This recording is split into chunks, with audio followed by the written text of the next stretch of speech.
예, 도관 여러분 안녕하세요. 장마철에 돼 가지고 눅진합니다. 저희들은 아주 수련회, 우리끼리 수련 미치광이라 그래 가지고 월요일과 수요일 저녁이 되면은 이렇게 화상으로 이제 서로 얼굴을 마주 보면서 이제 운기조식, 축기, 운기 뭐 이런 거 수련을 다 하는데, 오늘 저녁에는 수련하는데 얼마나 땀이 많이 나는지 마치 뭐 사우나 한 것 같습니다. 이렇게 우리가 통상 이 운동을 통해 가지고 땀을 내게 되면은 그냥 몸이 막 쉽게 돌아가고 기분이 좀 상쾌한 그런 느낌이 드는데, 내공을 가지고 땀을 한번 내보면은 아주 그냥 그 상쾌함의 도를 넘어 가지고 안에 그 뭔지 모르게 모든 탁한 에너지들이 쫙 빠져나가가지고 땀으로 다 삐져 나오는 이런 느낌이 듭니다. 운동을 통해서 흘리는 땀하고, 이렇게 그냥 내공을 통해서 속에 불을 일으켜가지고 땀을 흘리게 되면은 이 땀에 피 속에 들어있는 지저분한 것들이 다 밖으로 배출을 되는지 땀 다 흘리고 결국 옷까지 갈아입었습니다. 이렇게 아주 냄새도 좀 독합니다. 이제 운기조식을 마치고 도반 여러분들께 인사를 드리는데, 마치고 조용히 제가 명상을 하다 보니까 갑자기 제가 요 근래 들어서 일본 이야기를 자주 하게 되는데, 일본의 막부 시대 근대를 하기 전에 곧 막부를 했던 도쿠가와 이에야스라는 친구가 생각이 났대다. 갑자기 왜 그랬을까 보니까, 이 친구가 일본을 갔다가 마지막 도요토미 히데요시의 아들 히데요리를 성에서 그냥 박살내가지고 끝내고 난 다음에 일본의 막부 시대를 열면서 통치를 한 300년 넘게 했거든요. 그러니까 통치술에 있어가지고 했던 아주 이 명언들이 많이 있습니다. 이에야스의 명언들이. 그게 도인들의 이야기입니다. 제가 가만히 한번 봤더니. 그래서 그 이야기를 조금 해주고 싶어가지고, 제가 도쿠가와 이에야스의 여러 가지 어록들 중에 이 친구가 우리와 같은 이 선도의 핏줄을 갖고 태어나가지고 일본을 통일했다 하는데, 이게 그 핏줄의 철학, 그 철학 정신이 참 여러 가지 좋은 명언들이 많이 있는데, 그 중에서도 제일 이 친구 하는 말이 남 탓하지 마라. 모든 것은 내 탓이다. 야, 이게 옛날에 우리 김수환 추기경이 내 탓이요 운동을 갖다가 한참 펼치고 했을 때, 남 탓하지 마라. 내 탓이다. 그중에 그 이야기는 많죠. 인생은 무거운 짐을 지고 가는 나그네 길이니까 절대 서두르지 말아라는 이야기. 모자라는 게 넘치는 것보다 낫다 하는 이야기. 무조건 참고 기다리라. 조급해가지고 성질 내면은 분노만큼 어리석은 놈이 없다. 이런 이야기. 이슬도 풀잎에 있다가 무거워지면 그냥 떨어진다. 이런 이야기. 하여튼 간에 이 친구가 그냥 인내 해가지고 일본을 갔다가 통일을 하게 되는데, 그 바로 앞에는 도요토미 히데요시고, 도요토미 히데요시는 그 앞에 오다 노부나가잖아요. 그런데 이 세 사람이 일본의 소위 말하는 3대 전쟁 영웅인데, 오다 노부나가는 성격이 불같죠. 통상 우리가 그 이야기 하잖아요. 새를 가지고 이 세 사람의 성격을 비교를 하면서 두견새를 가지고 이야기를 합니다. 울지 않는 새는 죽여버리라 하는 게 오다 노부나가고, 야, 울지 않으면 울도록 그래. 어떤 수단 방법을 가르치지 말고 꼬시라 하는 게 도요토미 히데요시고. 근데 도쿠가와 이에야스는 간단하잖아요. 울 때까지 기다리라. 그만큼 인내를 중시를 하면서 끝까지 참고 넘겨가지고 일본 전국 시대를 통일한 놈입니다. 통상 우리는 일본 놈 그러면 이 생리적으로 좀 미워가지고 걔들 역사도 별로 공부할 생각 안 하고 그들이 행했던 이야기나 말들 중에 좋은 내용이 있더라도 배울 생각을 하지 않고 그냥 머리에 생각으로 쳐내버리거든요. 그런데 ES가 한 그 여러 가지 어록들 중에 이 많은 전쟁을 경험하면서 사람과 이 삶과 그리고 하늘과 땅 이 전체를 갖다가 관통했던 그 철학적인 의미를 깨달았기 때문에 이런 좋은 명언들이 나오게 되는 겁니다. 자, 그 중에서 제가 남 탓하지 마라. 이건 우리 도인들이 아니면 하지를 못한 이야기입니다. 제가 처음에 한번 이야기했을 겁니다. 기술인을 열심히 하다 보면은 안에 내 기운이 바깥 현상을 갖다가 끌어들인다는 이 사실을 체험을 합니다. 그게 무슨 소리냐면은, 내가 어떤 목표를 정하던 값에 내가 정해진 그 목표에 따라 가지고 내 생각 에너지를 갖다가 그쪽으로 쏟게 되면은 기운 자체가 이 에너지화 돼 가지고 내 주변을 갖다가 빛의 광자대로 점점 넓혀 나갑니다. 그래서 그 중에 내한테 필요한 것들만 딱 접속을 해 가지고 이렇게 현상으로 끌어들이기 때문에 끌어들이는 그 에너지를 저희들은 믿음이라고 이야기하거든요. 그 믿음이 내가 처한 이 현실을 언제나 창조를 해 나간다는 거죠.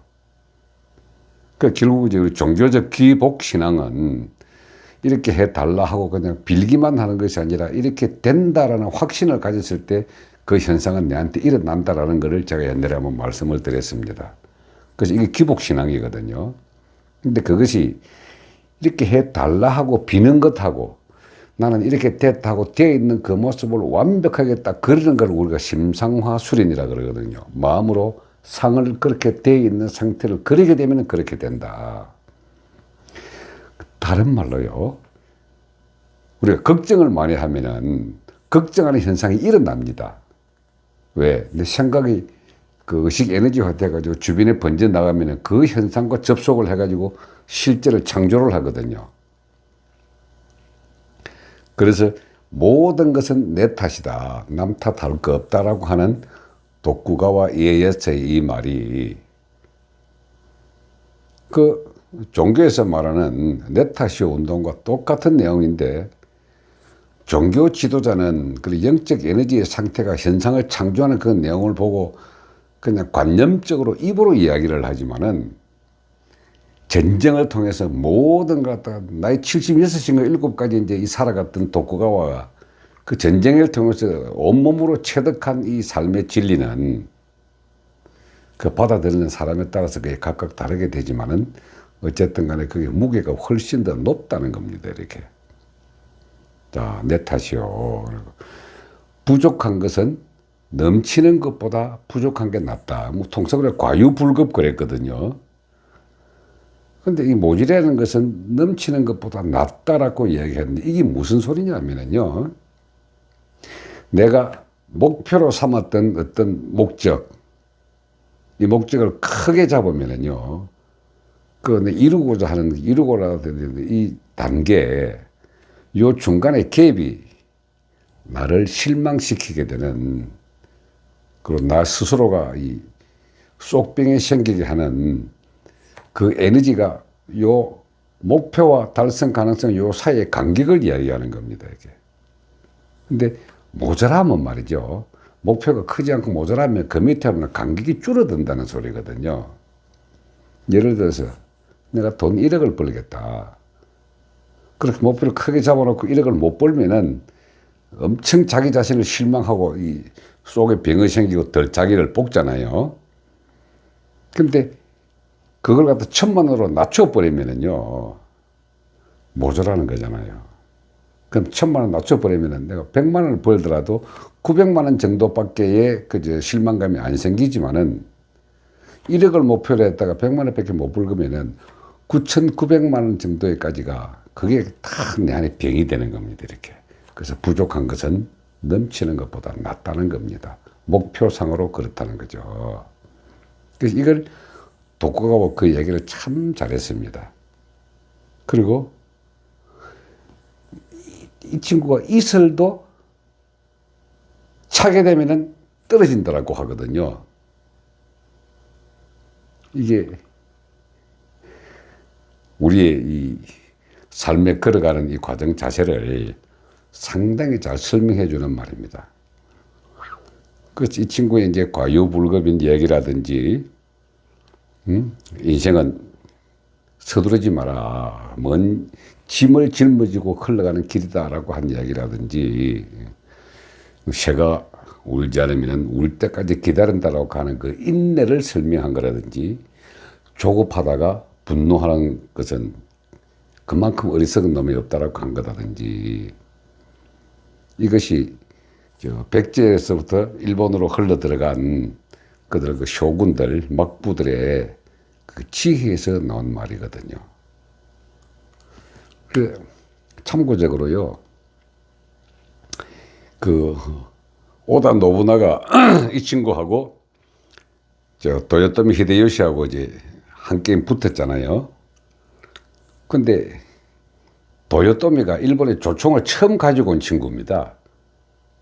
근데 노부나가는 조총을 안 받아들이고 활과 창과 칼로 가지고 전쟁을 하고, 그 도요토미는 조총을 받아가지고 그 조총 가지고 전쟁하고, 그 조총을 한자로는 이제 철포라고 부릅니다. 근데 일본말로는 그 대포라 그러거든요, 철포를. 근데 이 노부나가하고 히데요시하고 둘이 게임 했을 때 노부나가는 총이 없이 활과 창과 칼로만 가지고 달려들었고, 그게 뭡니까? 대포가 없죠. 대포가 없는 걸 말하는 거예요. 무대포입니다. 우리말로 무대포 하는 게 조총이 없이 활과 칼만 가지고 전쟁을 하는 놈, 노부나가를 빗댄 말입니다, 이게.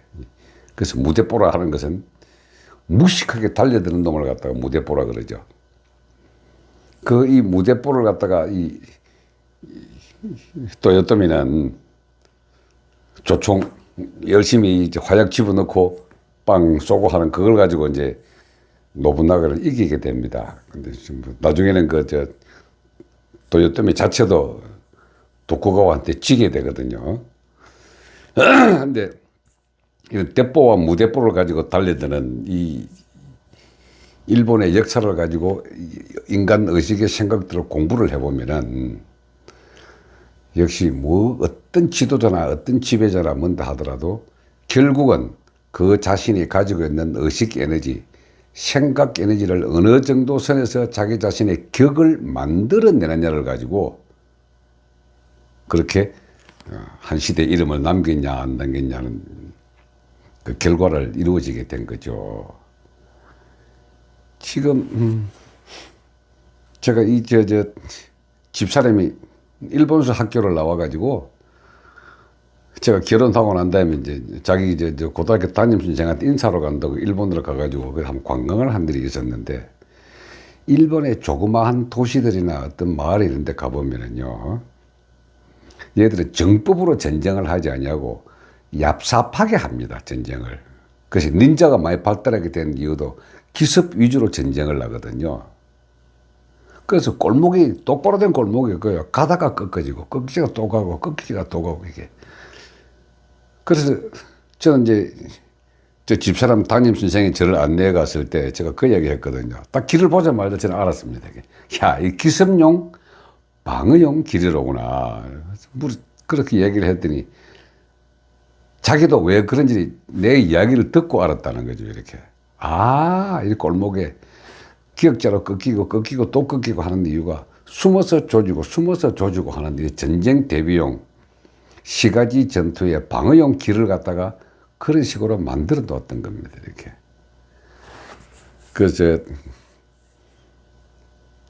메가다가 필리핀에서부터 쭉 와가지고 일본을 점령하고 들어올 때 그걸 와조, 깨구리가 뛰듯이 섬과 섬을 이제 점프해서 하는 그런 전법을 썼는데, 이게 가미가지라고 하는 기상천외의 천하의 이상한 이런 전투 기법을 한번 접하고 나니까 도대체 이 일본 사람들의 정신이 어떤 것이길래 이런 식으로 힘이 들고 죽음을 두려워하지 않고 되느냐. 그래서 일본을 좀 알아달라 했던 것이 그 국무성에다가 그 일본 국민성을 좀 알아달라고 부탁을 해서 그때 국무성의 교수 루스 베네딕트라는 여자가 이제 일본의 국민성을 밝혀낸 게 이제 국화와 칼이라는 책입니다. 이게 지금도 일본을 알라 그러면은 그 국화와 칼이라는 그 책이 하나의 고전으로 됐기 때문에 스테디셀러로 되거든요.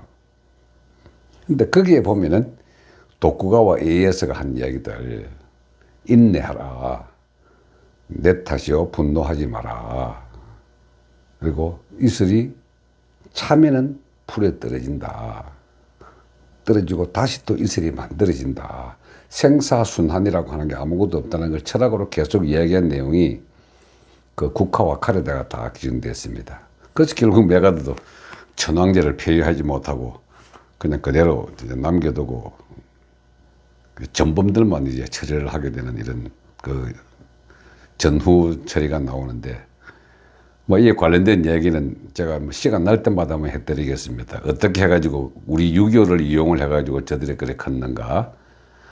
그러나 우리가 무조건적으로 미워할 것이 아니라 그들의 철학과 그들의 사상에 담겨있는 공부한 내용들을 보면 정말 배울 게 많습니다.